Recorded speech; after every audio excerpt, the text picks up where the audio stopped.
It's Friday, the 19th of May, and this is Politics UK.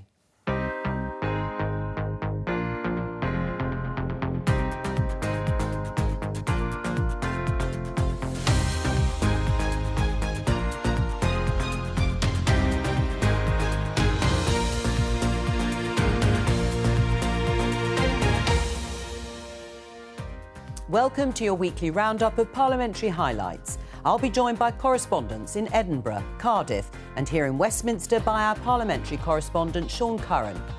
On the programme this week, the Victims and Prisoners Bill passes its first hurdle in the Commons. To deliver justice, victims must be treated not as mere spectators of the criminal justice system, but core participants in it. Victims are sick and tired from hearing about failure on this scale, while this government refuses to take responsibility. The deputies square off for Prime Minister's questions. It's a pleasure to welcome yet another Deputy Prime Minister to the dispatch box. The third deputy that I've faced in 3 years. And you know what they say, the third time's a charm. I was, though, expecting to face the Labour leader's choice for the next Deputy Prime Minister if they win the election. So I'm surprised that the Lib Dem leader isn't taking questions there. The government suffers defeats over plans to scrap some EU laws. I am very concerned that this House will yet again obstruct the will of the people. I doubt very much whether those who voted for Brexit voted to remove the rights and entitlements that they'd inherited from EU law. And Adam Price gets sentimental as he steps down as leader of Plaid Cymru. What unites most of us is ultimately more important and more enduring than anything that divides us.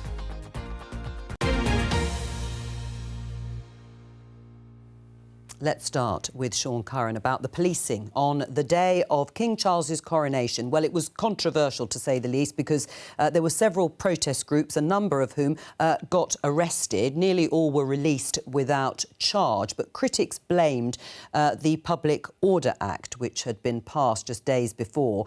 And the Home Affairs Select Committee heard evidence about it this week. What came up? Yes, so the Public Order Act is this new piece of legislation that the government has introduced. Just in the days before the coronation, we'd had this kind of parliamentary tussle between the House of Lords, which didn't like a lot of bits of the bill, and the Commons. And eventually the bill did get through. And then within days, the police were able to use these new powers during this huge policing operation in London during the coronation. As you say, quite a lot of people, about 50 people, were arrested under this new act. And of course, it became hugely controversial. And there were lots of questions in Parliament as soon as Parliament came back after the coronation. And the Home Affairs Committee decided that it would hold a one-off inquiry, a special inquiry into what had gone on. And so this week, they heard from just about anybody who'd been involved. They heard from senior police officers, they heard from some of the people who'd been arrested, and they also heard from a human rights lawyer. So they got everybody who could possibly have a view on this in front of them during a long session. There's no history of Republic ever having locked on, yet their members were arrested and presumably items that were securing the placards were taken by your officers. So what was found was 12 heavy-duty material straps with combination locks on them, which the officers were told were for securing placards, but at the time the officers were operating in a threat environment where they believed, taking into account the time, the location, proximity to the route, and what they had in front of them, those officers believed that those could be items that could be used for locking on, and that was why the arrest was made. During the course of the Friday the 5th and into a Saturday, on the evening of the Friday, I was concerned enough that the Home Secretary was briefed late in the evening, as was the London Mayor, on the growing intelligence picture, and then subsequent ministerial briefings happened in the morning. We were absolutely concerned that there were people who overnight were seeking to deface and spray historic monuments. We were concerned there were people who were going to incur onto the route. We were concerned there were people that were seeking to disrupt the coronation through loud noise. The use of rape alarms has been previously mentioned. We had been abundantly clear with them right the way through the process, exactly what we were planning to do.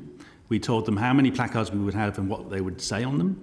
We told them that we would have these large flags that you would have seen in the footage. We told them that we would have amplifiers for the purposes of making speeches to the crowd.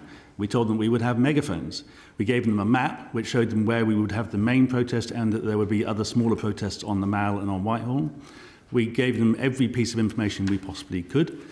It's possible that the occasional tiny minutiae might have slipped through and not been communicated, but they were very clear with us that they did not have a single concern about any of the things which we told them that we were going to do. The protest was significantly disrupted and diminished as a result of their actions. They continued throughout the day. They confiscated our amplifiers, even though they had said that we were allowed to use them. They threatened arrest of the people with megaphones and then arrested 2 people with megaphones.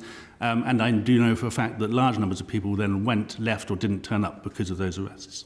A large number of officers got out of vans and they approached us and said that they were going to stop and search us. So we were kept separate, and the officers looked through our bags, checked our pockets. We explained to them who the Night Stars were, showed them emails from Westminster City Council, showed them the Night Stars website.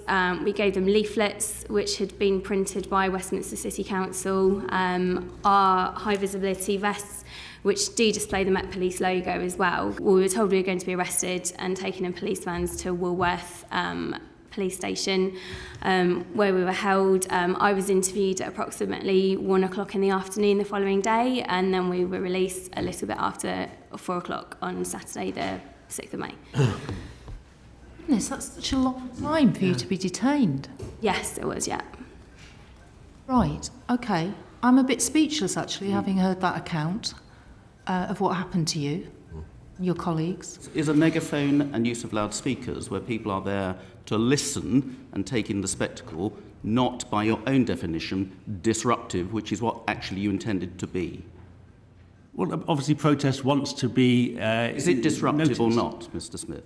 Well, it's disruptive only in the sense that it is disrupting the PR aspect of the parade. PR, it's about hundreds of thousands of people who come there to enjoy the spectacle and listen to the music and various other. Thousands of people... The use of a megaphone and loudspeakers to drown over that noise is, by your own definition, disruptive, which is what your intention was it not? We raised these matters with the police, and they were very clear that it did not breach the law. It's worrying that you heard Mr. Loughton's questions. For me, were quite sort of almost quite sinister, and I don't mean that as a personal point. I just mean the questioning itself, as in you bring a loudspeaker to a coronation, to a political event. It's not just everybody enjoying themselves. It's a very highly political event, the coronation of a constitutional monarch. Calling my colleague Mr. Loughton sinister is a new one for this committee. Yeah. But if you are here as a political activist and you have set political views, it was up to the committee who they wanted to invite. Sorry, I'm going to interrupt you there, James, because we invited Adam along because he'd worked with the Joint Committee on Human Rights. Is a very distinguished lawyer, and we wanted to have that expertise at this hearing. Distinguished lawyers are calling members of Parliament sinister. Rude. Well, rude. I'm not going to stop you asking your questions, but I just want to make it clear that Mr. Wagner is a very experienced and expert in the field of human rights law, and that's why we got him here today. Expert at what? Well, that was quite an intense session on the Home Affairs Select Committee. Sean, Prime Minister's questions, of course, this week, but with a difference because it was the turn of the deputies. And it's the first time we've seen the relatively new Deputy Prime Minister, Oliver Dowden, step into the role. How did he do? Yes, well, he got the job in April after Dominic Raab resigned. So this was his first time at the dispatch box for Prime Minister's questions. But actually, he's a bit of an expert on PMQs because for many years, he was one of the people who helped prepare various Conservative leaders. In fact, I think he's probably advised all of the recent Conservative leaders. Since 2010. Yeah, so he advised Michael Howard when he was in opposition. He advised David Cameron, and I believe he helped Rishi Sunak when he was doing his first PMQs. So he knows a lot about it, and he arrived with the traditional folder bulging with all of these multicoloured tabs. Every possible answer to every possible question. And it was clear as the exchanges went on, and he was facing somebody who was more experienced at this in Angela Rayner, Labour's deputy leader, that Oliver Dowden had come with a few well-prepared jibes or insults. It's a pleasure to welcome yet another Deputy Prime Minister to the dispatch box, the third deputy that I've faced in 3 years. And you know what they say, the third time's a charm. And I'm also pleased to note, Mr Speaker, that the Prime Minister has a working class friend, finally. I seem to remember that after the loss of 300 Conservative seats at last year's local elections, the Right Honourable gentleman resigned, saying someone must take responsibility. After 1,000 more Conservative councillors had been given the boot by voters, who does he think is responsible now? Well, Mr Speaker, in the spirit of the Right Honourable Lady's opening remarks, can I just say it really is a pleasure to see the Right Honourable Lady here today. I was, though, expecting to face the Labour leader's choice for the next Deputy Prime Minister if they win the election, so I'm surprised that the Lib Dem leader isn't taking questions today. The Right Honourable gentleman opposite, while working in Number 10, said he had to listen to the radio every morning to find out what was really going on in the country. Apparently, he was surprised on a daily basis by what he learned. And most of his time was spent on day-to-day crisis management. 11 years on, Mr Speaker, nothing has changed. Deputy Prime Minister. I'm not quite sure what the question was then, Mr Speaker. But look, if she wants to talk about this sort of thing, we all know what's going on with her and her leader. It's all lovey-dovey on the surface. They turn it on for the cameras, but as soon as they're off, it's a different story. They're at each other's throats. Mr Speaker, they're the Phil and Holly of British politics. The Prime Minister pledged that by March, NHS waiting lists would fall. It's now May. So can he tell us, since he made that pledge, is the number of people waiting on late waiting lists higher or lower? Mr Speaker, we are making good progress, for example, with two-year waiting lists. But the Right Honourable Lady seems to forget a crucial fact. The United Kingdom experienced an unprecedented pandemic. Right before COVID, GP satisfaction was high. Delayed discharges were half. Ambulance targets were being met. And she knows that right now, in Labour-run Wales, exactly the same challenges are being faced. The difference between us is, on this side of the House, we've got a plan to fix it, while she's too busy playing petty politics. Now, it's not just waiting times, Mr Speaker. 13 years after the Landmark Marmot review into child poverty, Sir Michael says this government is on track to make child poverty worse, with more than a quarter of our children living in poverty last year. When I was a young mum, I remember the sick feeling in my stomach not knowing if my wages would cover the bills. Yet his government has taken a wrecking ball to measures by the last Labour government to eradicate child poverty, even abolishing the Child Poverty Unit. They tried to justify this by saying they no longer needed a Child Poverty Unit because they've abolished the child poverty targets. So can he tell us what level of poverty he considers to be a success? We have introduced record increases in the national living wage, something that this party introduced, the party opposite failed to do so. And we have taken 1 million working-age people out of poverty altogether. That is the record of my party, and one of which I am very proud. Just today, the world's fourth largest car manufacturer said that Brexit was, and again I quote, a threat to our export business and the sustainability of our UK manufacturing options. Even Nigel Farage can admit that Brexit has failed. So, Mr Speaker, why can't he? Deputy Prime Minister. Right. I would say to the Honourable Lady, one of the best ways of getting behind industry in this country is get behind the trade deals we're striking with many countries around the world, which they have singularly failed to oppose. And I see last week the SNP promised to build a new Scotland. I don't know whether she's aware, but the SNP have been in power for 13 years. Perhaps they should stop their focus on independence and focus on the priorities of the Scottish people. So that was Prime Minister's questions. Thank you, Sean. More from you later on. Let's go to Holyrood and speak to our correspondent in Scotland, Jamie McIver. Hello, Jamie. At First Minister's questions this week, the Scottish Conservative leader, Douglas Ross, pushed Humza Yousaf on an alleged breach of the ministerial code. What was it all about? Yes, this was an alleged breach of the ministerial code by a cabinet minister, Jenny Gilruth, in her previous role as Transport Minister. Now, the allegation is that she intervened to delay major rail work in her constituency last Christmas to try to minimise the impact on her constituency. But this ended up costing the taxpayer something like £1 million and led to more disruption overall for passengers. She was emailed on the 7th of November 2022 at 17:40 and told by ScotRail that greater costs and more customers would be disrupted and inconvenienced with the revised plans. At least £1 million extra in associated costs and 9,000 additional passengers every day because of the decision she took. So the First Minister can cut out all that rubbish about standing up for passengers when it's very clear that the decision taken by Jenny Gilruth led to a poorer service. Now, this looks like a clear breach of the ministerial code. Jenny Gilruth is smirking at this, and well, she might, because the First Minister already seems to believe she is innocent. But the ministerial code states that you must keep separate the roles of a minister and their role as a constituency MSP. This doesn't just look like there was preferential treatment in the constituency. It looks like a truly awful decision that will cost taxpayers millions and lead to greater disruption.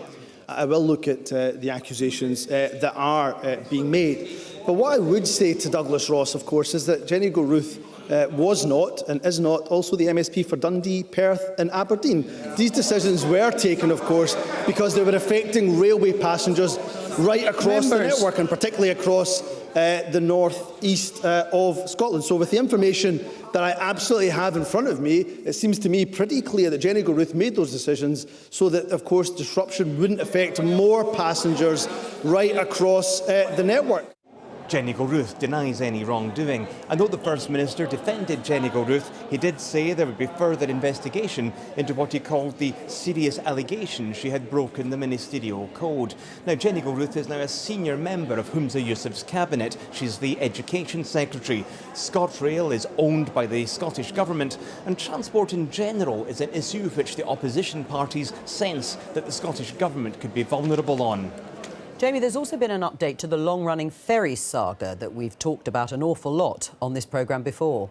Yes, it certainly has been a long-running ferry saga. Delays to the 2 new ferries being built at a nationalised shipyard in the River Clyde for the nationalised ferry operator Caledonian McBrain. It's the company which runs the lifeline services to many of the islands off the west coast of Scotland.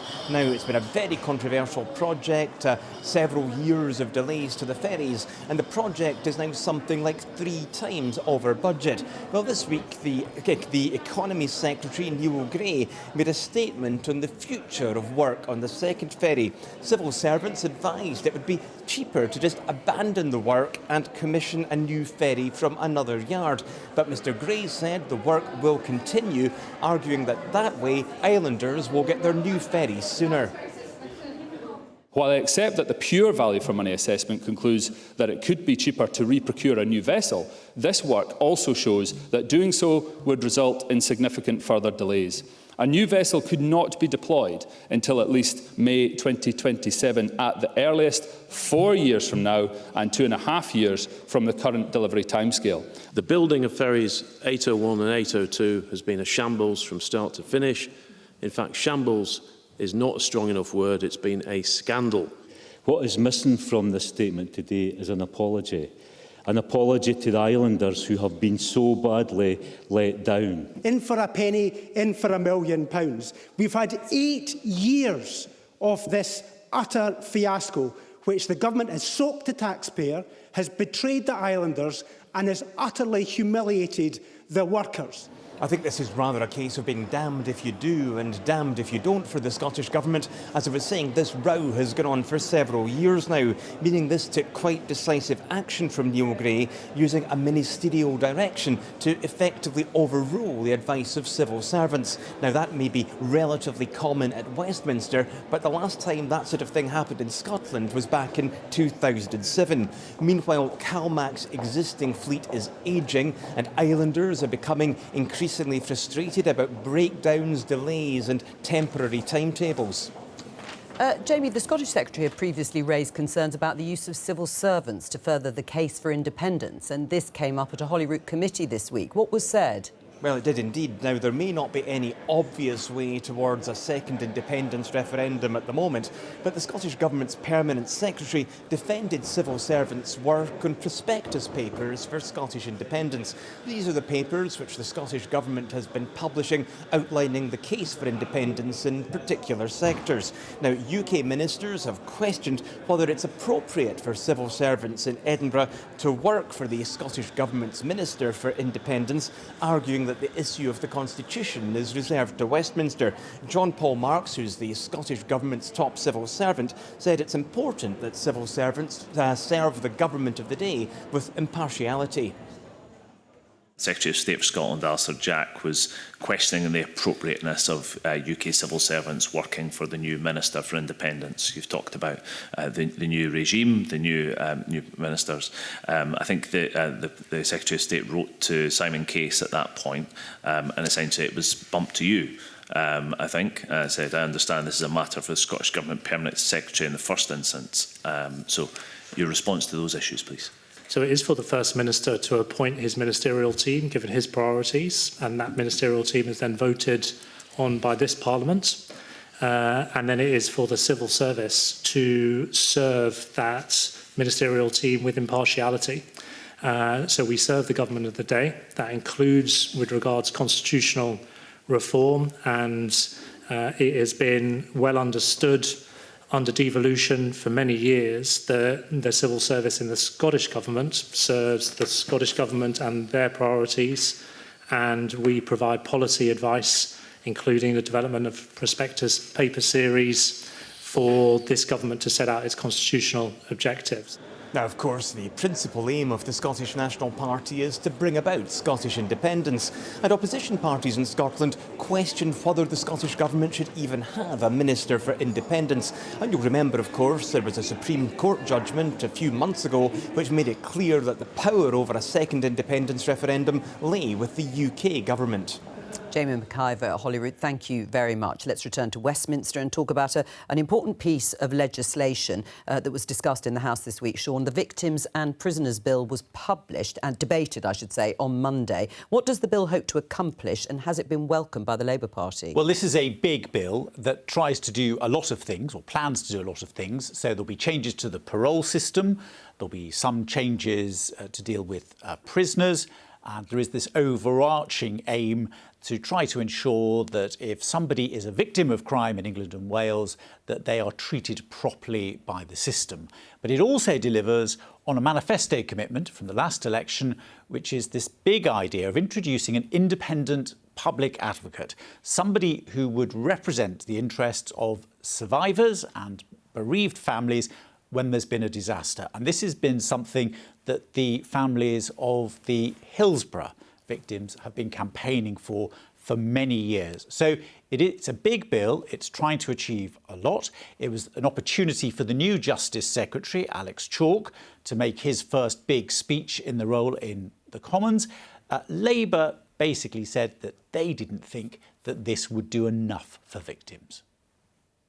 To deliver justice, victims must be treated not as mere spectators of the criminal justice system, but core participants in it.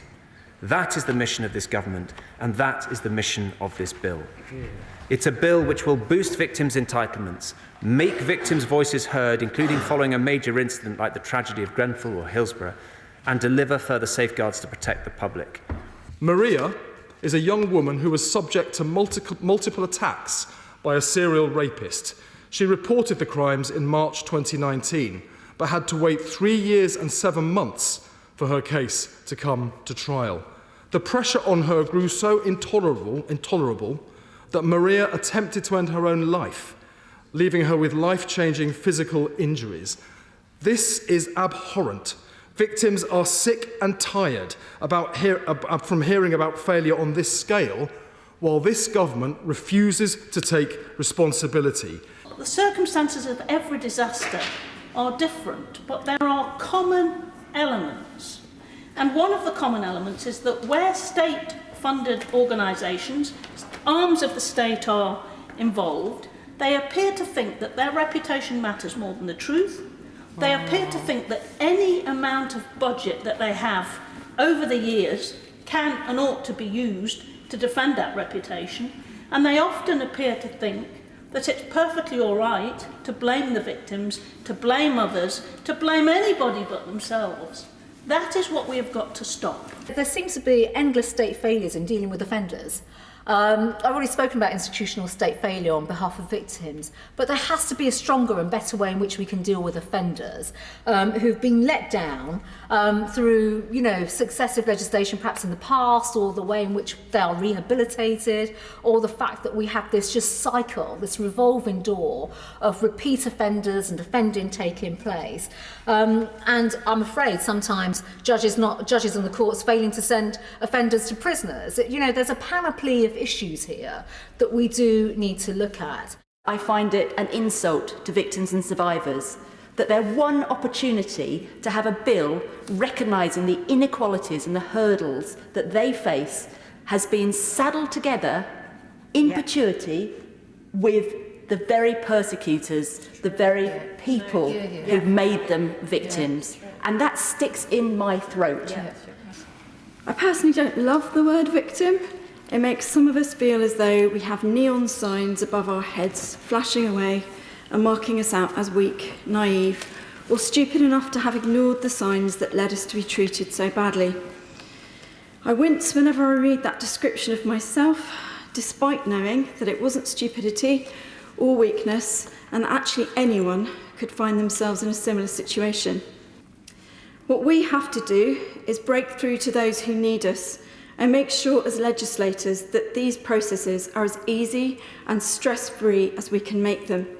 And currently, they absolutely are not.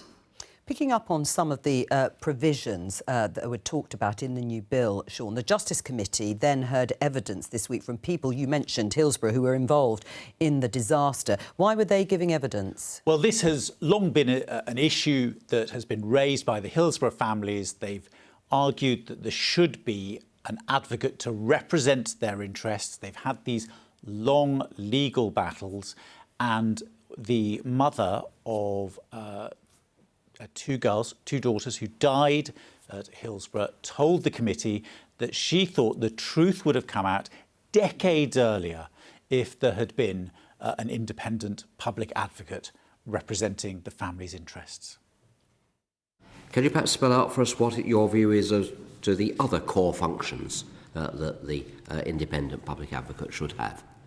I think it's important to recognise that when there is a public tragedy, ordinary citizens are traumatised, they're in shock, and they are grieving, and they are not well placed to access all the different bodies and authorities that they are entitled in law to access. And they need help immediately at that point to know just how they should proceed. Does the government's proposal, the model that the government has put forward, meet those criteria, do you think, so far? I think there's a problem with what is proposed, in that it is left to the Secretary of State to determine whether or not an IPA should be set up in relation to that tragedy. That takes time. What the families, the bereaved, the survivors need is an immediate response to help them to signpost the way forward. On the 15th of April 1989, my then husband Trevor, our daughters Sarah, who was 19 years old, Vicky, who was 15, and I drove from our home in North London to the Hillsborough Football Stadium in Sheffield to watch our team, Liverpool, play Nottingham Forest in the FA Cup semi-final. Trevor and I drove home from Sheffield that night with an empty back seat in our car, having had to leave Sarah and Vicky in body bags on a dirty gymnasium floor at the Hillsborough Football Stadium. We were treated like criminals by the police that night in Sheffield and were not shown an ounce of compassion. The lies, corruption and dirty tricks began immediately, informing the press and media and anyone else who would listen, the hideous, nauseating lies about the Liverpool fans' misbehaviour. If we'd had an independent public advocate and a public advocate's team at the time, acting, and this is important, with a duty of candour, we would have been able to ascertain the truth decades earlier. What is it about the public advocate that will give you confidence that it is for you and on behalf of the families? Having an independent panel and an independent advocate, you must have a duty of candour with that. They've got to be independent, and there's got to be a duty of candour so that they can release any information that will be beneficial to getting to the truth earlier than the Hillsborough families did. Because, as I say, that took 23 years for us to have our truth. It took until 2012. That's totally unacceptable. It's torturous for families. In fact, it's cruel. Moving evidence, as always, from that Hillsborough disaster. Thank you very much, Sean, and more from you later on. Now to Wales, where the country's biggest health board was once again in the spotlight and a party leader bade his final farewell. Rhodri Lewis is in the Senedd for us. Tell us more about the health board, Rao.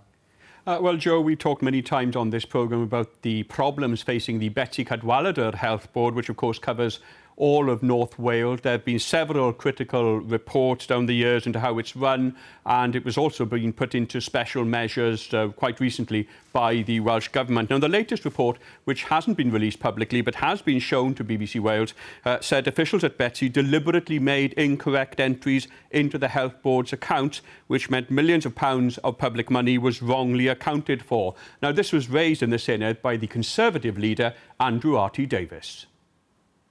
This report crystallises the wrong information that the board was given, how documentation was readjusted and dates altered, and ultimately major contracts were awarded to companies. Major contracts running into millions of pounds were awarded to companies based on cosy deals between people who were in the position to award those contracts and the companies. That cannot be allowed. That cannot be allowed. The actions to be taken as a result of the report will be taken by the board.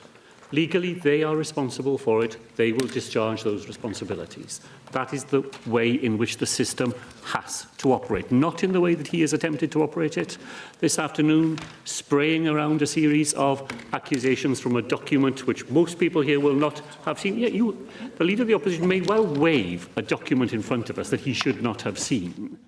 So the row over the health board continues, Rhodri. Let's talk about the outgoing Plaid Cymru leader, Adam Price. He wants to see a more inclusive Senedd in the future.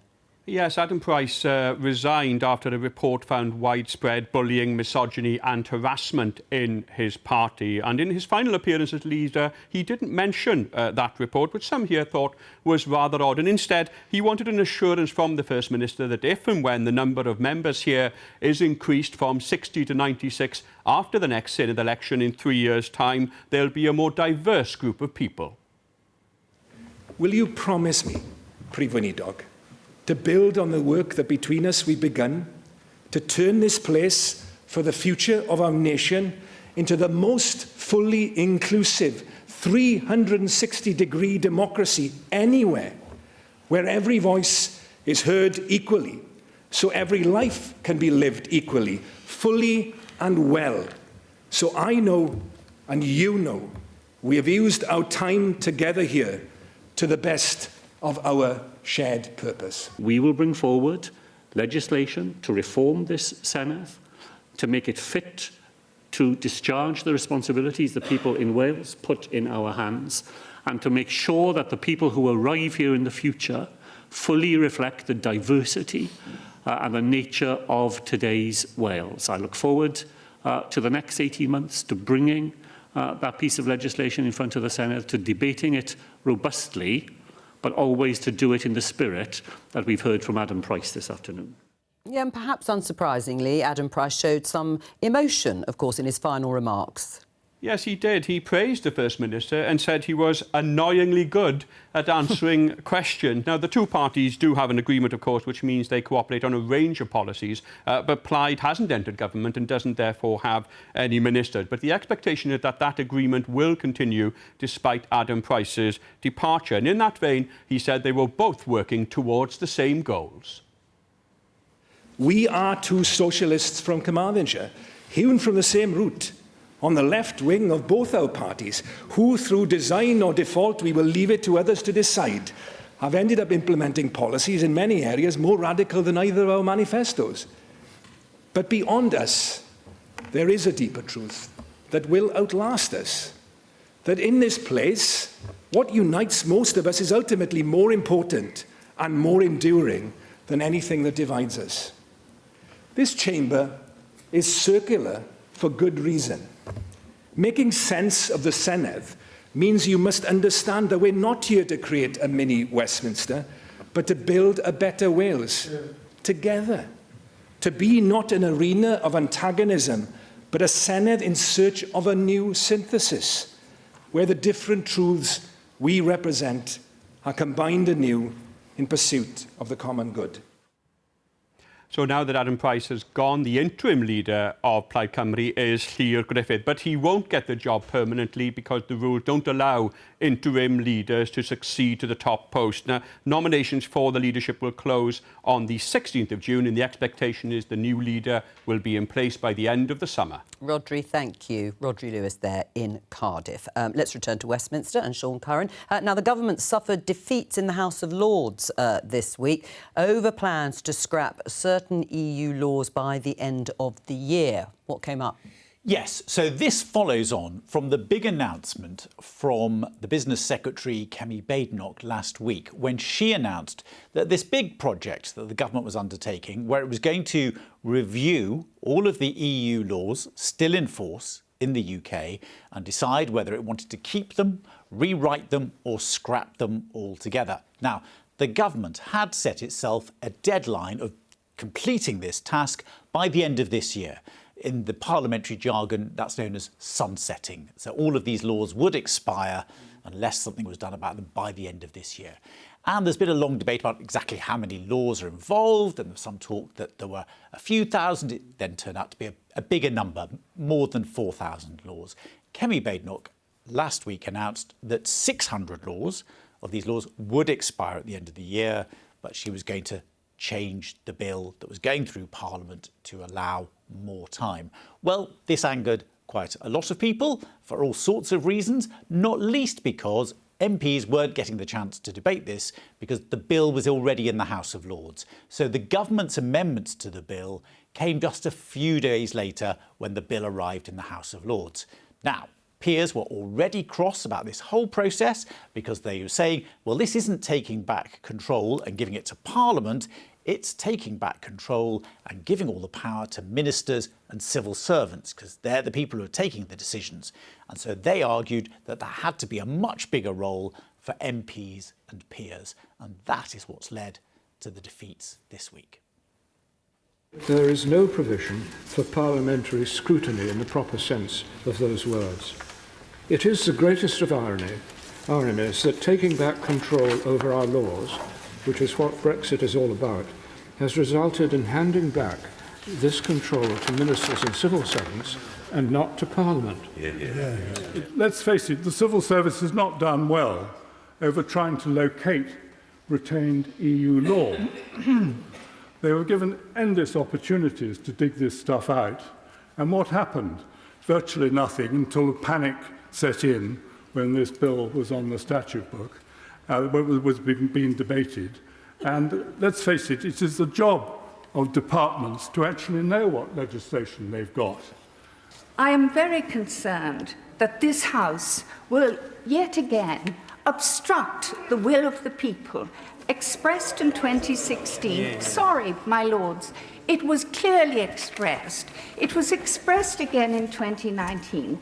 The mandate was given to the executive to remove EU laws. It was not given to this chamber to hold it up.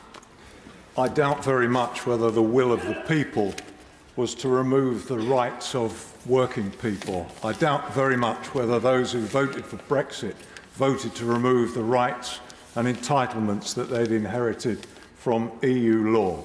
I would simply remind the House that when we remove legislation and regulations, it can have unintended consequences.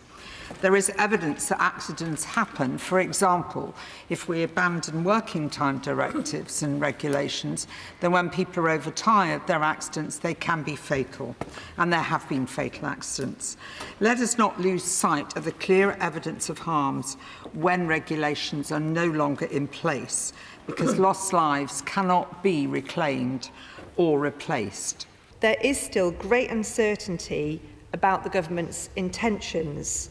Statements are made to the press implying regulations such as working time directives will be removed, and assurances given to Parliament that workers' rights are safe in the government's hands. We're not helped by the government's refusal to allow so far adequate parliamentary scrutiny of changes to important regulations that will come about as a result of this bill. We have introduced this bill to help us realise the opportunities of Brexit. Let me reassure my noble friend Lord Jackson and others that the government still remains committed to a reform programme. Pieces that have been identified in this schedule were pieces that had already been previously identified and would have been allowed to sunset anyway. So we are still committed to making the opportunities of the reform programme, and we still retain the ambition and the fundamental purpose behind this work. So, Sean, what are we expecting to come up in Parliament next week? Well, that bill that they've just been debating, that is going to come back to the Commons. And so that will be the moment when the government will have to decide, will it accept these changes that the House of Lords introduced? And that change was really that there should be this joint committee of MPs and peers, and they would look at these bills that the government wants to get rid of, and that there might even be a vote in the Commons and the Lords about it. Well, they weren't keen on it when it was in the Lords, but they lost the vote. So that bill will come back to the Commons this week in what they call ping pong. We'll have another debate about it all. It'll also be obviously the opportunity for the government to say whether it wants to accept those changes or not. There's also another little bit of ping pong, another bill coming back from the Lords, another controversial piece of legislation. It's the minimum service levels bill, the strikes bill as it is known. Right, and what is going to happen with that, do you think, Sean? Because there's been an awful lot of controversy around. There has been a lot of controversy, and it is fair to say that the Lords did not like all of the proposals, and so yet again we're going to have this battle of the prospect of what they call ping pong, where legislation goes back and forth between the two houses until eventually one side, normally the House of Lords, backs down unless there's some sort of compromise. And the Labour Party, when it comes to that minimum services legislation, is their position still as it has been from the outset? Well, that's very interesting, because that was one of the issues that actually came up in the exchanges between Oliver Dowden and Angela Rayner. Oliver Dowden was saying, Labour should support minimum services. And Angela Rayner sort of hit back and said, yes, well, we do. We want to see trains running and we want to see all these services running. But, of course, this will be the moment when they are going to have to say. Now, a lot of Labour MPs, including Angela Rayner, have been very critical of these proposals in the past. I think that this week we'll see which bits of the bill they are really going to want to dig in and oppose again. Thank you very much, Sean. That's all for Politics UK for this week. I'll be back with Politics Live on Monday at 12:15 on BBC Two and the iPlayer. From all of us, bye-bye.